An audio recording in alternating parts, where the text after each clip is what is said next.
Hola a totes, espero que estigueu bé. Soc la Mireia Bonavida i us dono la benvinguda a Dosis de Realitat, un podcast on parlem de les addiccions més enllà dels estigmes. Aquí parlem clar, sense filtres, sense por i amb tota la veritat al descobert. Us convidem a mirar amb una altra perspectiva les conductes dependents a substàncies químiques o comportamentals. Esteu preparades per una dosi de realitat? Endavant! Avui parlem de la segona droga il·legal més consumida del món i la més consumida a Barcelona, a la nostra capital moderneta, creativa i sempre desperta. Parlo d'una vella coneguda, la cocaïna.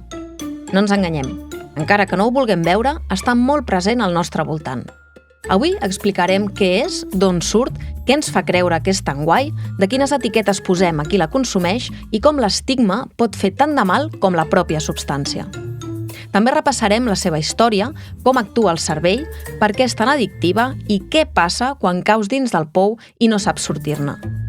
També donarem un enfocament cultural amb pel·lícules, música i algun llibre que han convertit la droga en un mite pop i una amenaça per a molts artistes. Com sempre, tancarem amb alguna llum, algun recurs real per començar a tirar del fil de l'esperança. En aquest episodi desemmascarem la cocaïna amb una lliçó moral, una sacsejada. Com sempre, una dosi de realitat. I si t'incomoda el que direm, és que calia dir-ho.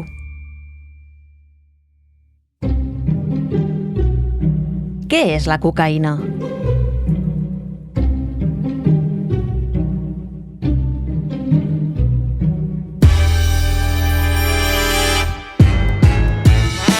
La droga blanca, la del nas, la de les nits llargues i els dies que no s'acaben mai. La que molts creuen que només serveix per passar-s'ho bé una estona, però que acaba sent el principi del final. És un polsim fi, refinat, que alguns associen a poder, control, energia, però que en realitat et va destrossant, lentament i sense fer gaire soroll. Només el de cada esnifada. Ens la venen glamurosa, elegant, cara, i més que diners, ens costa la vida. I el pitjor? No tot és coca. Va barrejada amb talc, sucre, anestèsics, amfetamines, ibuprofè i un llarg etc. Sempre tallada. I com més ràpid entra tot això, més dur et fot, perquè et promet un fals cel anomenat infern. Això no és ciència-ficció, és realitat.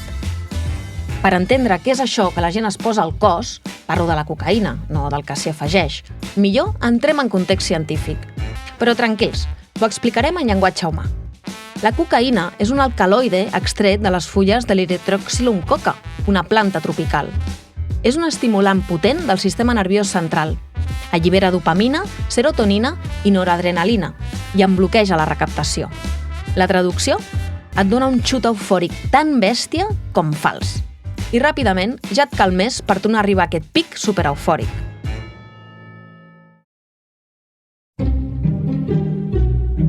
Quan es converteix en abús?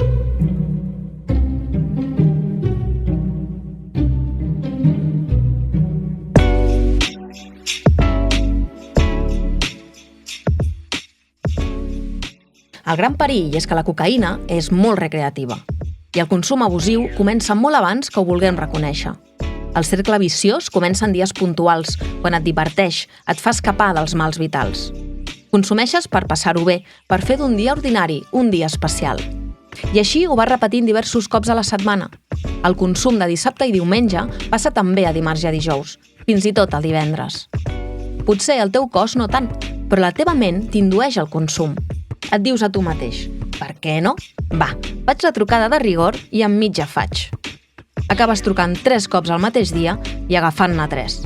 Parlo de grams. Ha començat l'inici del fi. Però hi ha moltes maneres d'arribar a l'addicció. Per genètica, per entorn, per salut mental, o perquè un dia la vida et pesa massa i algú et diu que això et buidarà la motxilla emocional i et farà volar. O t'ho dius tu a tu mateix, perquè ho has vist en algunes pel·lis o escoltat en cançons. Però no ens avancem. Després ja entrarem en detall en el context cultural que rodeja la cocaïna. L'inici d'abús tòxic a la coca és ràpid, fins i tot amb pocs usos. És a dir, no cal consumir-la durant molt de temps per patir les conseqüències més greus. Ningú t'avisa que després de tocar cel cauràs. I fort. I si t'ho diuen, no te'ls creus? Ella manipula el teu cervell, la teva motivació, el teu estat d'ànim i la teva percepció del control.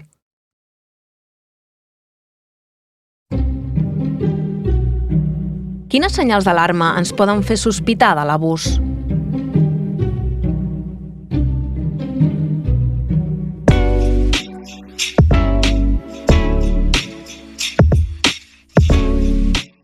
Quan parlem de cocaïna, no parlem només d'una substància. Parlem d'un sistema de causes, de buits, de desequilibris i de conseqüències molt reals. Ningú s'aixeca un dia pensant «Avui començaré una addicció i serà la cocaïna». No, tampoc amb cap altra droga. No caiem a la trampa així, però sí que hi ha camins que hi condueixen. Identificar una persona addicta a la cocaïna no sempre és fàcil.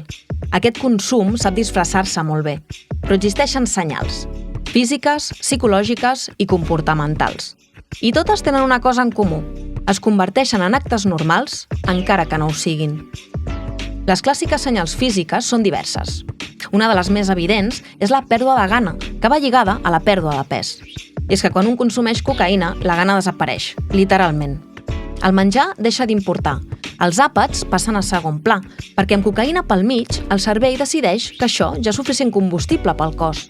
Però no és energia, és desgast. Més senyals físiques. Sense posar-nos a mirar amb lupa, centrem-nos en la cara. El color pàl·lid de la pell, les faccions demacrades, raquítiques, les bosses sota els ulls, les pupil·les sempre ben dilatades. En resum, una mala cara que fa patir. El nas, sempre irritat, sagnant o ple de crostes. Perquè si no para de rascar-se'l, li surt sang, o va tot el dia amb el mocador a la mà i li cau la goteta, malament. Totes aquestes senyals, encara que puguin semblar d'encostipat mal curat, parlen per si soles en el nostre context. Passem a les clàssiques senyals d'alarma psicològiques. Les més evidents són l'ansietat constant i els canvis d'humor dràstics. També l'insomni clàssic, associat a no dormir prou o a no tenir un somni de qualitat durant la nit. Hi ha qui viu com un vampir o com zombis. Viu tota la nit apagat durant el dia, intentant mantenir una vida normal. Es tornen irritables, violentes i tenen paranoies o fins i tot deliris sense motius aparents. Tots aquests símptomes comporten una son alterada i la impuntualitat crònica. Adormir-se, arribar tard, no aparèixer... Però siguem sinceres. Això últim no és exclusiu dels addictes. A la nostra societat, arribar tard és gairebé un esport nacional. Sempre anem de cul, liats, amb mil coses... La puntualitat sembla una virtut. Amb això vull dir que no tothom impuntual consumeix cocaïna. Altres comportaments a mode d'alarma són l'aïllament, desaparèixer de l'entorn habitual o tancar-se en banda. Solen tenir una energia excessiva, quan no toca. També cal destacar que el rendiment laboral o acadèmic baixa, perquè les feines es deixen, s'agafen baixes o senzillament te'n fan fora. Les responsabilitats s'abandonen. La concentració s'apaga com una espelma enmig del vent. Els diners comencen a desaparèixer, com per art de màgia. Les despeses inexplicables es multipliquen. Els béns personals comencen a vendre's, a esfumar-se. I de cop, també comencen a faltar coses dels altres o de la feina. Les mentides i les excuses són constants i habituals. Reals o inventades, però sempre difícils de creure. En aquest programa sabem que la realitat supera la ficció. Però quan històries a mode d'excusa estan massa carregades de fets inesperats, accions difícils de creure, coartades i bla bla bla, i quan passa massa sovint, no calen més proves per adonar-se que la persona s'està consumint en la seva falsa pel·lícula vital, atrapada en el parany blanc.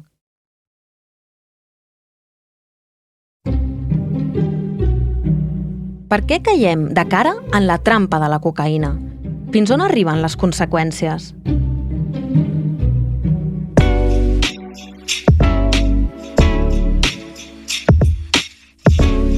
Molts comencen a consumir cocaïna per fugir d'una realitat que pesa massa.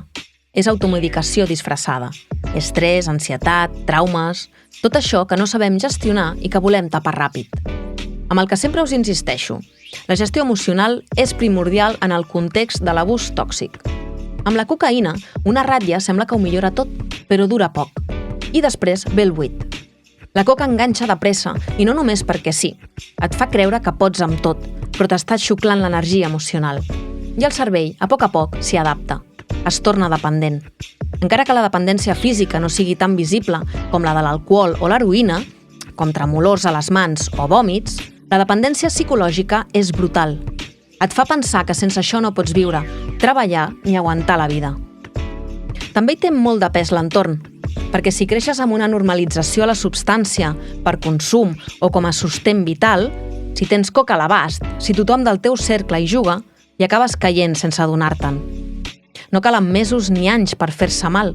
En pocs dies ja pots estar en risc. I les conseqüències? Doncs com qualsevol addicció, greus, molt greus. Violència, irritabilitat, desequilibris diversos, infarts, ictus, infeccions, mort sobtada o sobredosi. A vegades la dosi és massa forta i a vegades la que us dono jo també. Però com sabeu, és la realitat. Grans conseqüències també les pateix el cervell, que acaba quedant tocat. Sembla molt actiu sota els efectes de la droga, però pateix pèrdua de memòria, dificultats per planificar, per controlar impulsos, per pensar clar. Tot allò que els científics anomenen funcions executives. D'alguna manera, la coca et desperta, però et desconnecta del teu cervell real. Perquè ens entenguem, no cal dir noms, sabem que no fa falta, però segur que coneixeu algú o coneixes algú que coneix algú que ho ha viscut. Perquè la cadena és curta. No sabeu allò de tots som a 6 persones de distància? Amb l'abús de tòxics també. I per desgràcia, posem al mateix sac a les persones que ho pateixen.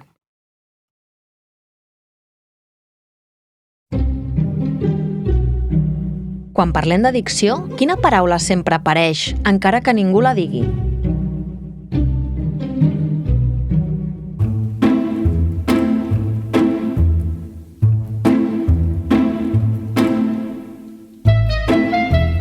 L'estigma. Ai, l'estigma. No és només allò que pensem dels altres, és sobretot el que creiem que els altres pensen de nosaltres. I amb la cocaïna això va a un altre nivell. Perquè no sempre apareix al principi, ni és igual per tothom.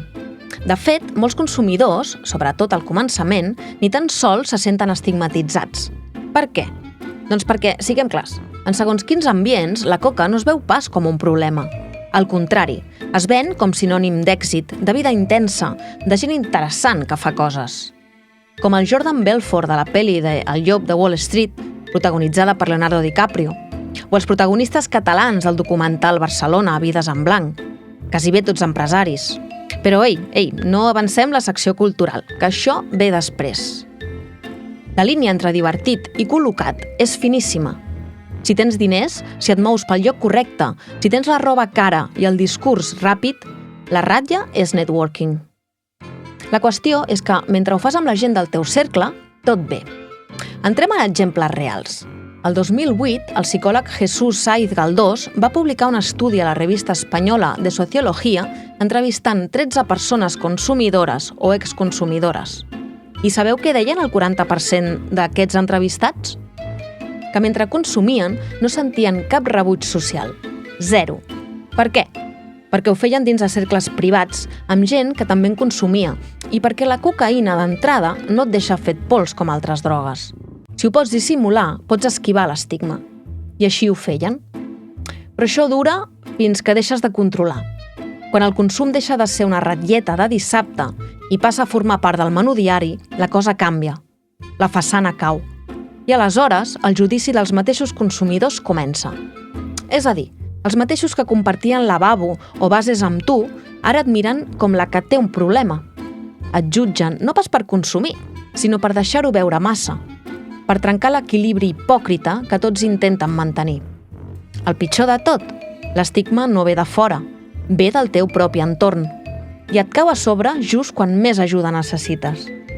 I el dia que deixes de semblar funcional, tot l'entorn et gira la cara. I quan això passa, comença el festival del judici moral.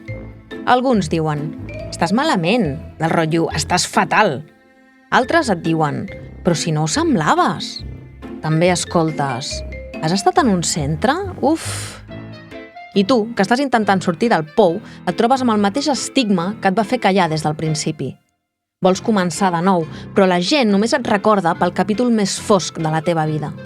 És el moment en què molts intenten reinventar-se, fugir d'amistats antigues, evitar parlar del passat. Però callar-ho tot també desgasta. Recomençar no hauria de voler dir amagar. Aquí, a Dosis de Realitat, tenim una altra manera de fer. Aquí parlem, compartim, expliquem, posem veu, perquè sabem que quan una història es comparteix, es normalitza. I quan es normalitza, l'estigma trontolla. L'estigma no el genera la substància, sinó el silenci col·lectiu. I, per tant, el podem combatre entre totes. Des dels professionals que tracten amb persones, no amb números, fins a tu, que ens escoltes mentre vas al metro, a l'autobús, al cotxe o caminant i carregat d'empatia. I per si encara queda algun dubte, els trastorns per consum no són un fracàs personal, són problemes, tractables, d'humans, i com qualsevol trastorn mereix tracte mèdic, suport emocional i, sobretot, respecte. Aquesta també és una dosi de realitat, d'aquelles que no venen a agradar, venen a remoure i potser també a canviar alguna cosa.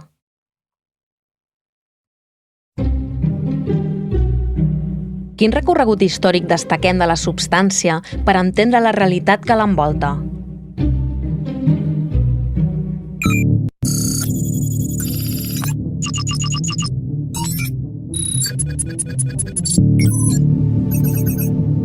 La història de la cocaïna no comença a la discoteca del dissabte. Ve de molt més lluny. Fa uns 8.000 anys ja es mastegaven fulles de coca als Andes per resistir el fred, l'altitud i la realitat. I sí, contenien i contenen cocaïna, però en dosis mínimes. El problema va arribar quan algú va decidir extreure'n el concentrat i... laboratori químic. El segle XIX en va ser testimoni, i a Europa, que ja jugava amb substàncies, se la van passar com a elixir medicinal. El cas més sonat, la Coca-Cola. Sí, la beguda. El farmacèutic John Pemberton, creador del refresc, hi posava cocaïna i cafeïna. Una combinació que avui tancaria el local en mitja hora. Cada got contenia fins a 9 mil·lígrams de cocaïna. El nom? Transparent. Coca, per la fulla provinent dels Andes, i cola, per una nou africana rica en cafeïna. El combo perfecte. A la recepta del 1903 ja li van treure la droga, però atenció, encara avui fan servir extracte de fulla de coca, això sí, desnarcotitzada, neta de substància tòxica. I qui ho produeix? Doncs ja us ho podeu imaginar, una empresa estatunidenca, amb permís legal. Bé, legal el que es pot demostrar. Esperem que la manipulació de les fulles només sigui per la beguda. També cal recordar una altra figura, Sigmund Freud. Sí, el pare del psicoanàlisi i també gran defensor i consumidor de cocaïna. La considerava una substància meravellosa. La va provar, receptar i promocionar. Perquè en aquella època la trobaves a la farmàcia. Li va passar la recepta a tothom, inclòs un amic amb dolor crònic. El resultat? Addicció doble i mort prematura. Tenint amics així, no fan falta enemics. Freud va acabar retirant-se del tema amb una mica de vergonya i taquicàrdies, però el mal ja estava fet, i la ciència col·locada. Males llengües han posat en dubte els seus estudis sobre els psicoanàlisis i els somnis, perquè diuen que els va realitzar en una època on el seu consum va arribar a límits molt abusius. Al segle XX, el fenomen es va disparar. Tònics, vins, celebrities encantades... I a les guerres mundials? Doncs exèrcits sencers amb coca a la butxaca, per resistir, per no pensar, per matar millor, literal. Als anys 70 es va convertir en la droga de moda. Els executius i artistes la tenien al maletí, companya de rendiment i destrucció. Però als anys 80 el relat es trenca. La coca passa a ser sinònim de pobresa, violència i carrers desfets.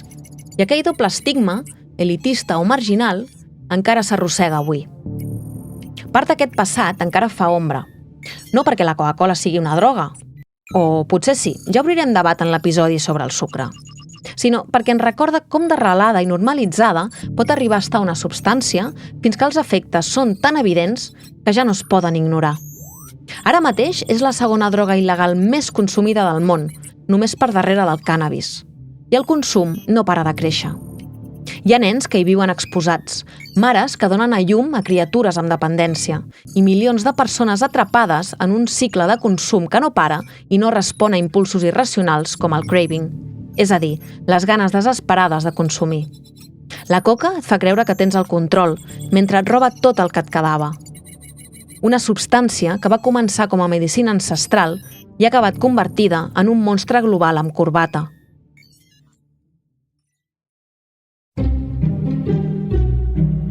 Per què la cultura desenvolupa un paper essencial en el consum i la percepció de la cocaïna? Anem al nostre anàlisi de rigor cultural.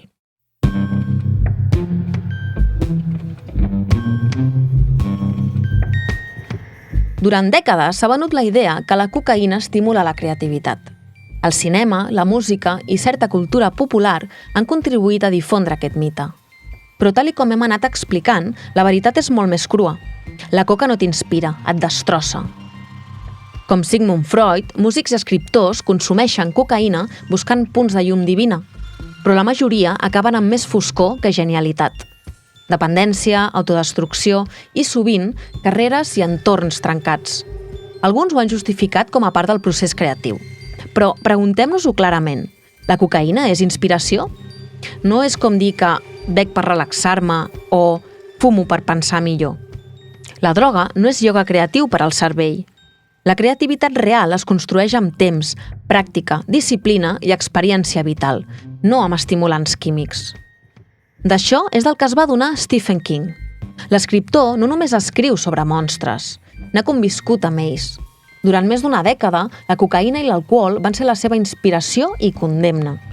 Ell mateix ha admès que va escriure novel·les com Cujo, completament col·locat, i no recorda ni una paraula. Escriure per sobreviure, literalment. Un dia, no se sap si per epifania o per saturació química, va decidir tallar-ho. De cop. Les seves primeres novel·les netes van sonar més planes, però amb el temps va recuperar la veu i el control. La seva obra Misery en va ser el reflex perfecte. Es va portar a la gran pantalla el 1990. Escolteu el tràiler, potser us ve a la memòria.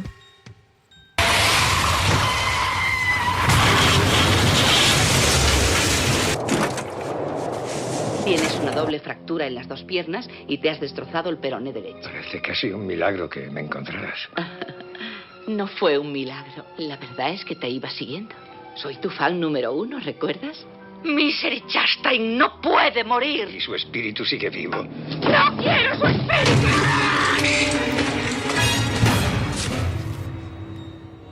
El llibre i la seva pel·lícula adaptada tracten d'un escriptor segrestat per la seva fan número 1, Annie Wilkes, una infermera que representa que el cura després que pateixi un accident de cotxe, però realment el tortura i l'obliga a escriure. Però qui és realment l'Annie? Segons King, és la personificació de les seves addiccions. L'alcohol i la cocaïna li manaven quan podia escriure i quan havia de patir, quan havia de callar i quan intentava fugir li trencaven les cames, metafòricament. Però el dolor era real. A Misery, King no parla només de terror. Parla de dependència, de com una cosa pot fer-te creure que et cuida mentre et tanca, et consumeix i et controla. Perquè qui no ha tingut mai una Annie a la seva vida? Potser no és una infermera boja, potser és una substància, una relació tòxica, una exigència que no et deixa respirar. El missatge és clar. Per escapar, primer has de reconèixer el teu segrestador. I com diu King, el veritable terror no sempre surt d'una claveguera. A vegades surt d'una copa, o d'una ratlla, o de tu mateix. Continuem amb més exemples culturals. Venim d'un llibre adaptat al cinema, i com que això del cine ens encanta, i ja sabem que entre ficció i realitat a vegades la línia és més fina que una ratlla de coca, seguim amb la pantalla gran. Perquè el cinema, igual que la vida, no fa preguntes suaus. Ens plasma dures realitats segons quina història vulguem veure o explorar. Per exemple, la del narco glamurós que es dutxa amb bitllets, o la del col·lega que només consumeix el cap de setmana, o la de la mare que ja no pot més perquè el seu fill s'ha tornat un desconegut. En funció d'aquestes realitats, hi ha diferents films que obren finestres per reflexionar sobre l'arrel social del consum de la cocaïna. Avui parlem de dues pel·lícules protagonitzades per Leonardo DiCaprio i diverses drogues, com la cocaïna, el crack o l'heroïna.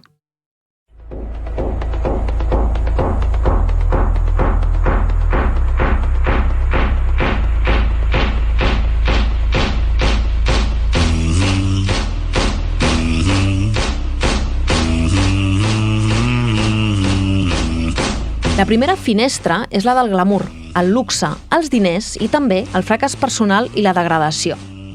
El 2013 s'estrenava The Wolf of Wall Street, o El llop de Wall Street, de Martin Scorsese, on Jordan Belfort, un broker mega yuppie a Wall Street, respira pols blanca per mantenir el ritme frenètic i tenir el cap sempre despert. El seu mentor, Mark Hanna, li ve dir clar: Sense cocaïna i prostitutes, aquí no sobrevius. Señor Gana, ¿es capaz de tomar drogas durante el día y seguir funcionando, seguir con el trabajo? ¿Y cómo coño si no iba a hacer este trabajo? Cocaïna i putas, amigo mío. Ja. El consum aquí sembla divertit i hedonista, un passatemps glamurós, però és una cortina de fum. Són fets, estafes, suïcidi emocional. No lo entiendo. Ni yo. Vamos, joder, venga. Te toca. No pienso hacerlo, joder, has perdido la cabeza. Fúmate esto, tío. No, joder, ¿no ves que no hay nadie, tío? Fuma, coño. No pienso Fuma hacerlo. crack conmigo, tío. No pienso hacerlo. Fuma el puto crack. Fuma un poco de crack conmigo, tío. Una calada. Una sola calada. Joder, estás pirado. Fuma.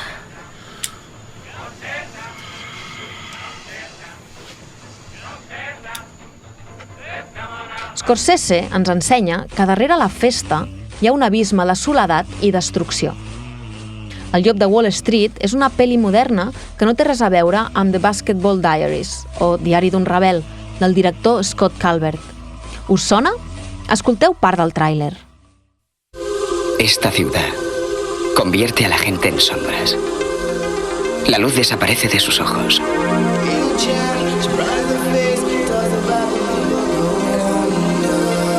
Yo fui quien escribió estas palabras para escapar de estas calles sin esperanza.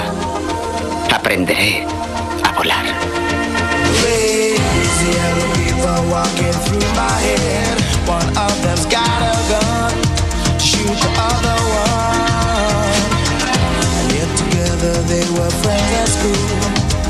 Esta es la historia de la vida de Jim Carroll, novelista, músico y un mito de Nueva York. Protagonitzada també per DiCaprio el 1995, és una altra realitat de la cocaïna més dura d'en passar i sense el disfraç del glamour. Inspirat en un jove poeta neoyorquí, el protagonista, Jim Carroll, amb talent per al bàsquet, prova drogues per passar-ho bé i acaba vivint al carrer sota un consum descontrolat i prostituït. Va escrivint en una llibreta tot el que viu i el que sent. Com a narrador en primera persona en el film, el protagonista, en Jim, explica les fases del seu procés d'addicció. Al principio, es algo para el sábado por la noche. Y te sientes bien, como un gángster o una estrella de rock.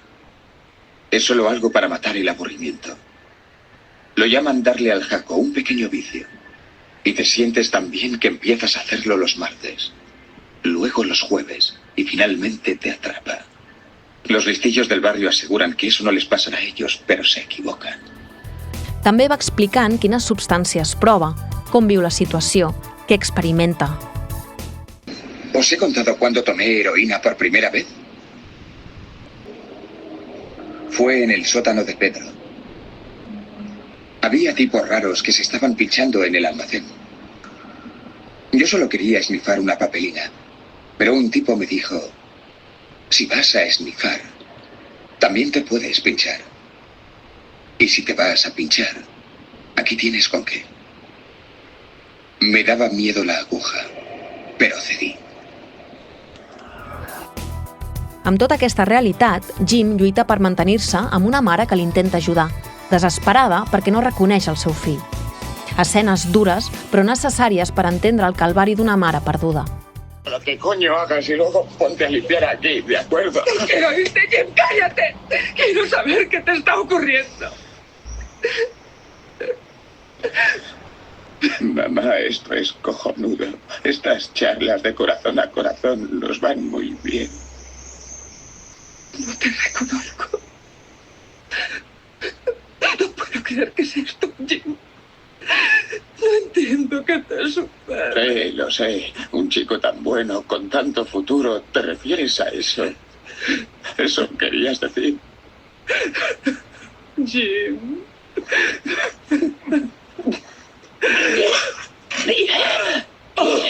Jim, ¿qué te está pasando? Dime, ¿qué te ocurre? Ella escapa i no es deixa ajudar. És violència urbana i abandonament, un consum ràpid, brut, destructiu. No hi ha glamour, només supervivència caòtica. Jim perd vida, amistats i futur.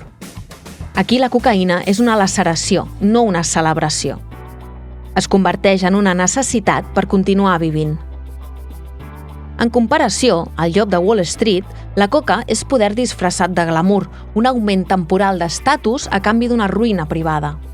A Diari d'un rebel és un forat negre, ràpid i brut, que arrasa amb el futur i amb els que en formen part. A les dues històries, la cocaïna transforma éssers humans en versions buides de si mateixos. Però la diferència està en com ens venen la història. En un cas, com a celebració glamurosa, en l'altre, com un cadàver emocional abans d'hora. Les dues pel·lícules les podeu trobar a Netflix.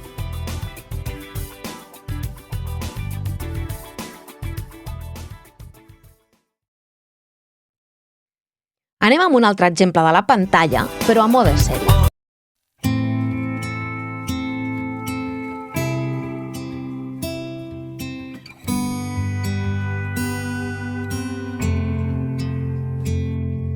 Protagonitzada per la famosa Glenn Close, parlem de 4 bons dies o 4 Good Days, que no va de cocaïna, va d'heroïna i opioides. Però ja us avisem, qui es pensi que això la fa menys rellevant s'equivoca de pel·lícula. Escolteu el tràiler. Te seré sincero, Molly, los opioides tienen una tasa de reincidencia del 97%. Ya has pasado por esto 15 veces. ¿Alguna sabe qué es un antagonista opioide? No. Es una inyección mensual. La inyección te hace inmune a los subidones. ¿Es segura? ¿Me estás tomando el pelo? ¿Ahora de repente tu cuerpo es sagrado? Tendrás que pasar una semana limpia. 4 días más, ¿en serio? Estoy harto de pasarlo mal, pero cuando aparece eres tú quien me preocupa. ¿Quién era? Si no fuera una yonki, ¿me lo preguntarías? Seguramente no. Siempre que he decidido retomar el contacto con ella, lo he hecho con los ojos bien abiertos. So you feel like you've run out of hope. No puedo. Sí que puedes. You wanna give up the fight. ¿Y qué tal está ella? Se pasa el día sentada, fumando y temblando mientras yo la vigilo como un halcón y procuro que no se me note. Llevamos casi un día. Nos quedan 3. When you think it's the end of the road. Si una cosa ens mostra aquest drama és que les addiccions, tinguin el nom que tinguin, comparteixen guió. La recerca desesperada de la dosi, les recaigudes que arrasen tota esperança i aquell desgast físic i emocional que ens destrossa totes. El que hi veiem podria ser perfectament el retrat d'una addicció a la cocaïna en fase avançada. Eufòria inicial que s'esfuma, control vital que s'evapora i una batalla interna constant entre voler sortir del pou i morir de por només de pensar en l'abstinència. I per acabar-ho d'adobar, la relació mare-filla que presenta la pel·li és d'aquelles que et deixen clavat al sofà. Una coaddicció emocional feta de mentides piadoses, promeses trencades i intents desesperats de salvar-se mútuament. Aquí no hi ha ni bons ni dolents, només 2 persones que s'estimen però que han quedat atrapades dins d'un malson compartit. Perquè quan una persona té una addicció, no la pateix sola. A la sèrie no només es parla de l'addicció en si, sinó també d'un concepte molt menys conegut però igual de real, la coaddicció. I què és exactament la coaddicció? Doncs és el trastorn emocional que apareix en les persones properes a algú amb una addicció, especialment familiars i parelles, que acaben desenvolupant una dependència emocional al voltant del que fa, sent o viu la persona consumidora. És com si tot girés al voltant d'ella. Quan ella està bé, tothom respira. Quan està malament, tot s'enfonsa. Es viu en estat d'alerta permanent. Les emocions dels altres queden suspeses, a l'espera de si avui hi haurà pau o guerra. 4 Good Days us ajudarà a entendre com una droga pot fer miques la vida d'una família, oferint un mirall potent. I alerta, potser us hi reconeixeu més del que voldríeu. Si és així, sabeu que a Dosis de Realitat us podem donar suport. Podeu veure la pel·lícula a Prime Video o a Netflix.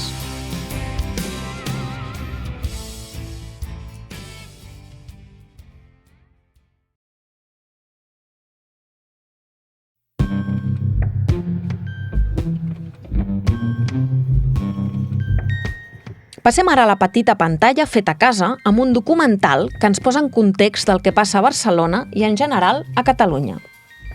Barcelona, vides en blanc és una producció de TV3 del 2020 del director Joan Celdrán. Són 43 minuts que posen el dit a la nafra. Tràfic, consum, salut pública i com la cocaïna ja no és cosa de pel·lis d'acció, sinó dels nostres carrers. Han passat 5 anys de l'estrena del documental, però la situació continua igual. Us faig 5 cèntims del que hi veureu. Ens adverteix que arran d'un estudi europeu d'aigües residuals a grans ciutats, Barcelona és la ciutat amb més consum de cocaïna i n'explica el perquè. Es consumeix més cocaïna en aquelles ciutats que tenen un port molt important i un litoral per on entra la major part de les substàncies, també on hi ha molta activitat econòmica, o bé hi ha un turisme massiu també de tipus recreacional que busca festa. Dins d'aquest context de consum i tràfic, el docu va més enllà i entrevista professionals de la salut, narcotraficants, exaddictes i les seves famílies. Aquests últims demostren que l'abús ha travessat classes socials. Alguns dels testimonis que hi surten ens expliquen com van començar. Jo vaig començar amb 2 ratlletes, allò que em llevava al matí i abans de fotre'm el cafè ja em fotia 2 ratlles de cocaïna, 5 grams diaris. També ens diu com s'acaba amb un consum abusiu. Al principi és els divendres i dissabtes quan tornes.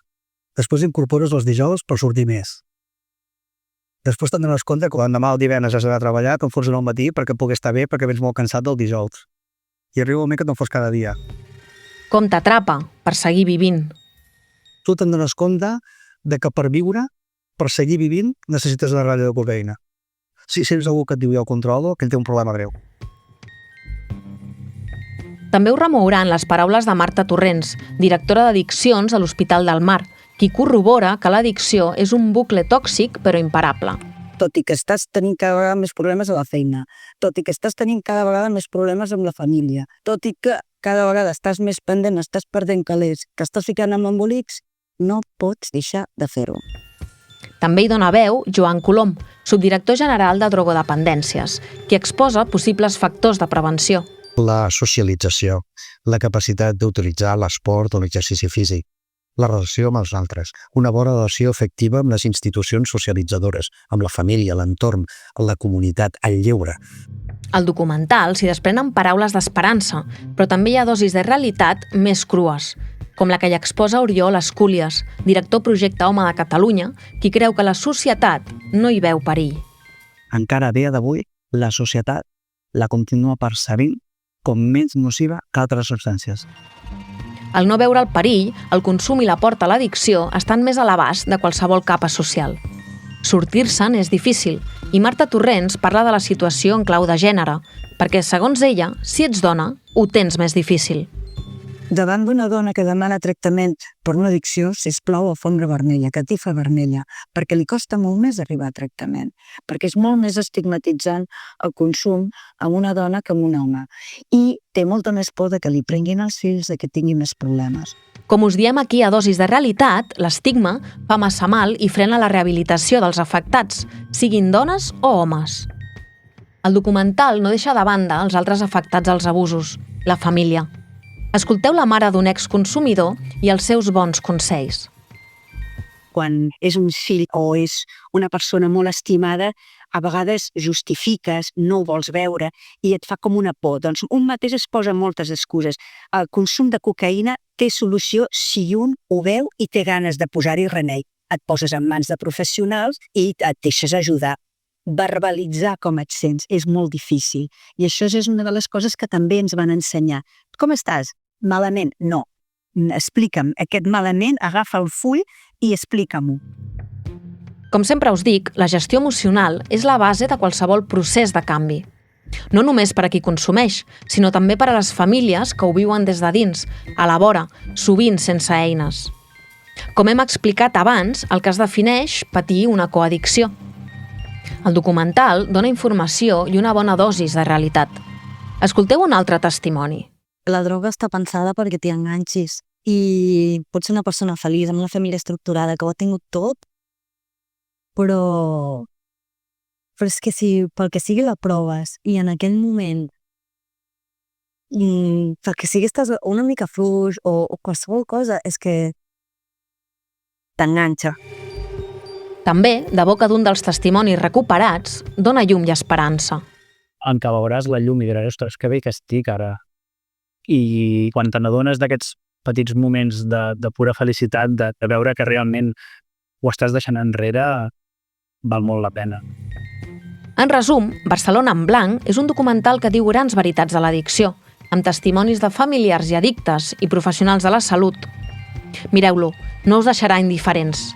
El podeu trobar a TV3 a la carta. Anem ara a contextualitzar la música. Començarem parlant i escoltant a Eric Clapton amb Cocaine, la cançó que no menteix, però tampoc ho diu tot. Eric Clapton, el gran, el mestre, el bluesman de mirada trista i dits d'or. L'any 1977 popularitzava Cocaine, una cançó que, si només l'escoltes de passada, sembla un himne a la droga blanca. És una cançó que ha generat controvèrsia i interpretacions diverses, precisament perquè el seu missatge pot semblar ambigu. És un himne a la droga o una crítica?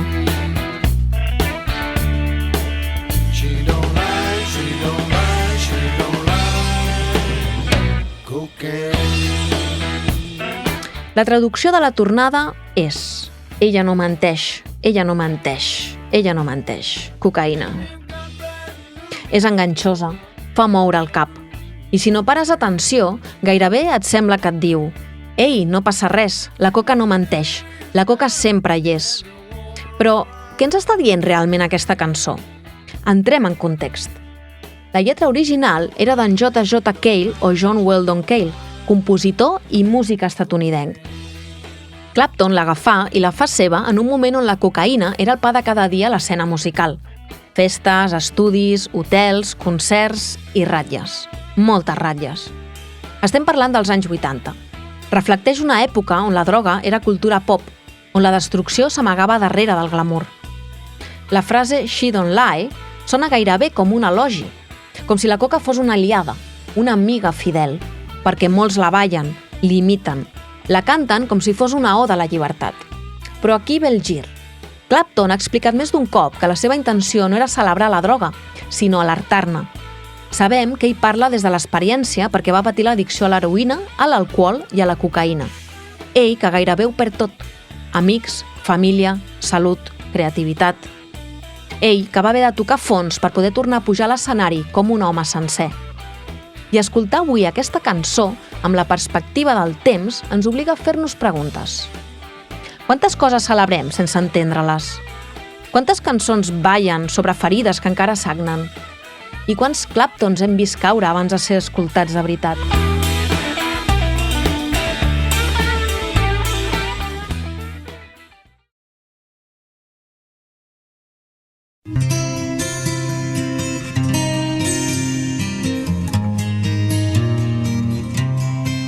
Seguint en l'època dels 80, parlarem ara de Mecano, un grup de música espanyol compost per Ana Torroja, Nacho Cano i José María Cano. Va sortir de la movida madrilenya, un festival permanent de llibertat, música i desfase postfranquisme. Una explosió creativa i també química. L'alegria col·lectiva es va barrejar amb drogues i molts artistes van confondre inspiració amb esnifades. Cultura underground? Sí, però també cultura d'accés. De Mecano destaco un tema de lletra intensa, enganxosa, però una advertència ferma. Esto no es una canción.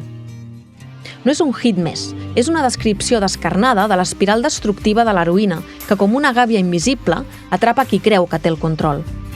D'acord, no parla de cocaïna, però les dues són drogues que enganxen fort. Mentre un et fa hiperactiu, l'altre et deixa apagat. Al principi, el narrador ho vivia com una aventurilla d'adolescent, lligat a los costums socials. La primera vez apenas me gustó. Fue por la nariz, por no decir que no. La primera vez apenas me gustó. Fue por la nariz, por no decir que no. Que él no es de cobardes. Y a los 16 se prueba cómo es de hondo el río con los dos pies. Però després escolteu quan diu «Me empecé a picar». Y a los pocos meses me empecé picar. Un curt trajecte des de la innocència fins a l'autodestrucció. També reflecteix com s'enganxa la potent il·lusió del control. Yo siempre pensé que lo podría controlar. Yo siempre pensé que lo podría controlar. Però la dura realitat era un fracàs repetitiu. Lo de dejarlo, ya lo he intentado más de una vez, y más de 5 y más de 10, pero no hay forma, no hay manera, con la mierda del caballo no hay quien pueda olerla, es meter los pies. I no es queda només en la crisi individual. La lletra exposa el caos a casa. Ens diu: me empecé a chutar delante de mis padres, pero me agobiaban. Venga a preguntar. Dinos, hijo mío, ¿qué es lo que hemos hecho mal? Me empecé a chutar delante de mis padres, pero me agobiaban. Venga a preguntar. Dinos, hijo mío, ¿qué es lo que hemos hecho mal? Així, aquesta composició és molt més que pop ochentero. Aquesta cançó desmantella el glamour narcòtic i reflexiona sobre la normalització de l'addicció, retratant la impotència, la culpa i la pressió que ve del silenci familiar. El millor detall? El títol expressa el seu propi missatge. Esto no es una canción. No és una història sentimental, és una confessió, un relat col·lectiu de dolor i dependència que no es pot ballar. Aquesta peça exemplifica com la música pot transformar-se en arma cultural, teràpia, confessió i advertiment. Quan dius «esto no es una canción», estàs dient que viatges en primera fila d'un drama, la falsa promesa de control que t'atrapa en una gàbia invisible. Això sí, aquesta cançó no és només un tema que sona, és una crida a obrir els ulls.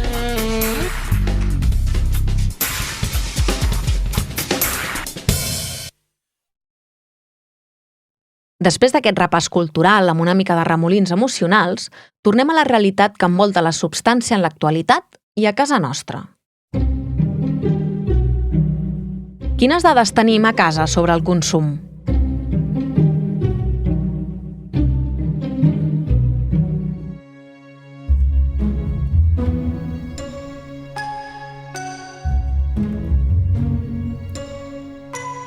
La normalització de la cocaïna no es viu igual a tot arreu.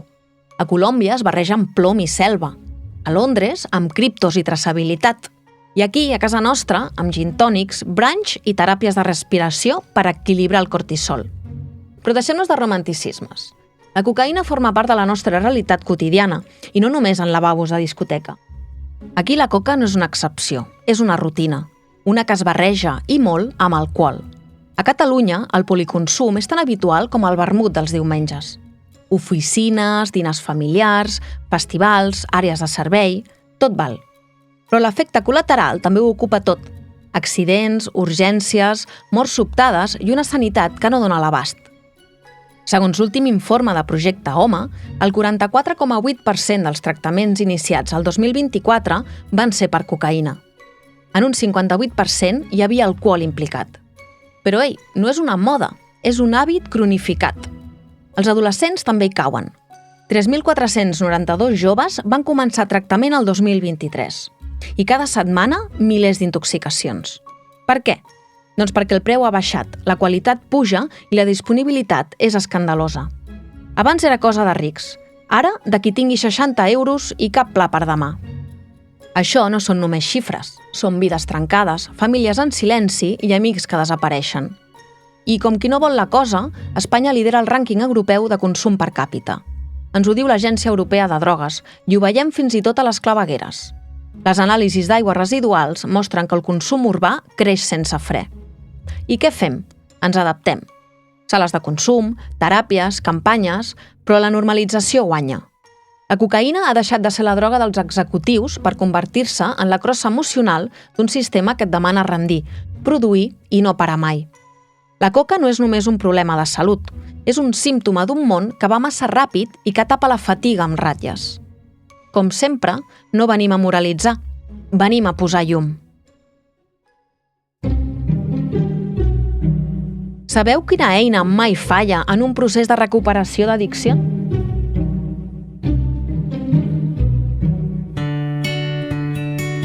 Han acompanyat i agafat de la mà. El Recovery Coach, o com ens agrada dir-nos aquí, l'acompanyament humà i proper. Jo m'he format com a recovery o acompanyant, un estil de terapeuta, perquè ens entenguem. Però deixem-ho clar, per sobre del Recovery Coach hi ha terapeutes i més per sobre psicòlegs. El Recovery Coach són figures clau en el camí de la rehabilitació, però no fem la feina per ningú, Nosaltres donem eines, recursos, suport. Acompanyem a la persona interessada, qui és qui fa la feina dura. La majoria són persones que hem passat pel mateix infern i hem tornat amb mapa. Acompanyem sense jutjar, escoltem sense presses i posem llum on abans hi havia ombra. Fem de pont entre la recaiguda i l'esperança, entre la por i la possibilitat. Perquè quan ho has perdut tot, el primer que necessites no és una lliçó, sinó una mà. I el Recovery Coach o acompanyants som això, una mà estesa que et diu amb veu ferma i humana que viure en plenitud i felicitat és possible. I t'ensenyem el camí. Podreu trobar més informació a la pàgina web dosisderealitat.com.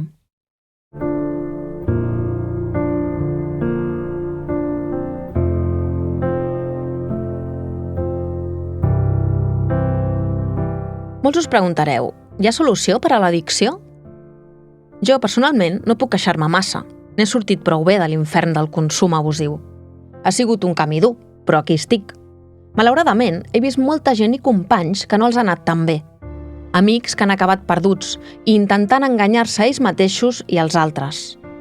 El final d'aquest capítol va dedicat a gent perduda que ens vinguin a la memòria, sense dir noms. A totes vosaltres us dedico una cançó que encaixa amb la descripció d'una oda a deixar la llum encesa d'un far per guiar-vos en el camí de la vida i de l'addicció, o millor dit, de la recuperació. És Leave a Light On, de Tom Walker. De ben segur us sona el ritme de fons que esteu escoltant. El tema és una promesa d'estar allà quan algú ho necessita, amb la imatge d'un far com a símbol d'esperança. En el seu torn més emotiu, canta: If you look into the distance, there's a house upon the hill, guiding like a lighthouse. I will leave the light on. Traduït al català seria: si mires a la distància, hi ha una casa al turó que guia com un far. Deixaré la llum encesa. És un text carregat d'afecte i solidaritat, simbolitzant mantenir una llum encesa, tant literalment com metafòricament, perquè qui està perdut pugui trobar el camí de tornada. Perquè hem de tenir una cosa ben clara. Si algú no vol canviar, no vol sortir de l'addicció, no en sortirà. Però quan aquell moment arribi, la llum de l'esperança i de la felicitat el guiarà. Per això, sempre la mantindrem encesa. La solució no és màgica, però pot començar amb una mica de reflexió, suport, acompanyament, diàleg, posar-ho sobre la taula sense por. Els problemes no es desapareixen perquè mirem cap a una altra banda. Es gestionen, s'afronten i, sobretot, es deixen d'alimentar. Busquem solucions. Nosaltres no canviarem el món, però ajudarem a canviar-lo. Gràcies a totes per la vostra escolta. I tornem aviat. Si després de tanta dosis de realitat vols fer el pas i parlar, o si t'ha quedat algun dubte o vols compartir la teva història o buscar junts altres camins, entra a l'Insta Dosis de Realitat o passa pel blog o a la nostra web, dosisderealitat.com. A vegades, el primer pas és només enviar un missatge. Trobaràs tota la informació a la descripció del podcast. Recorda, aquí som de converses que abracen, no de monòlegs que allunyen. Ara, gaudiu de la cançó. The second someone mentioned you were all alone, I could feel the trouble coursing through your veins. Now I know it's got a hold. Just a phone call left unanswered had me sparking now. These cigarettes won't stop me wondering where you are. Don't let go, keep a hold. If you look into the distance, there's a house upon the hill, guiding like a lighthouse. It's a place where you'll be safe to feel our grace, 'cause we've all made mistakes. If you've lost your way, I will leave the light on.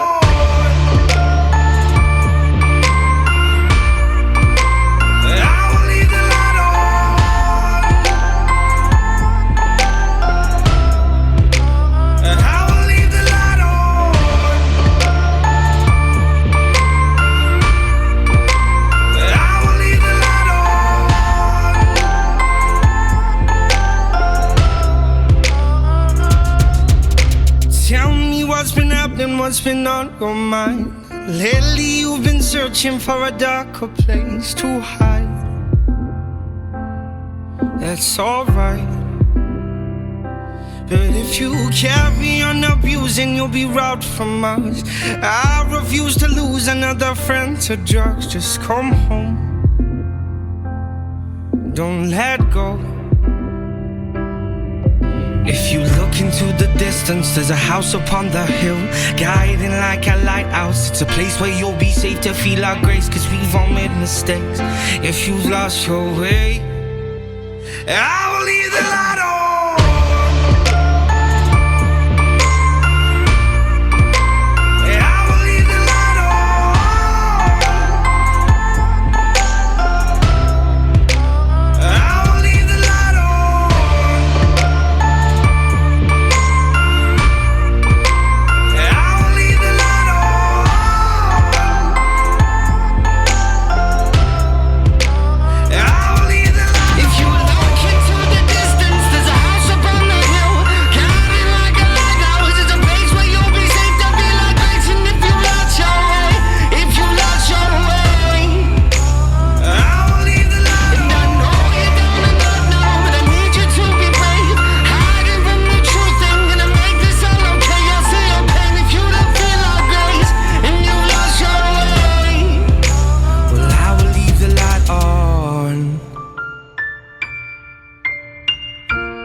I will leave the light on,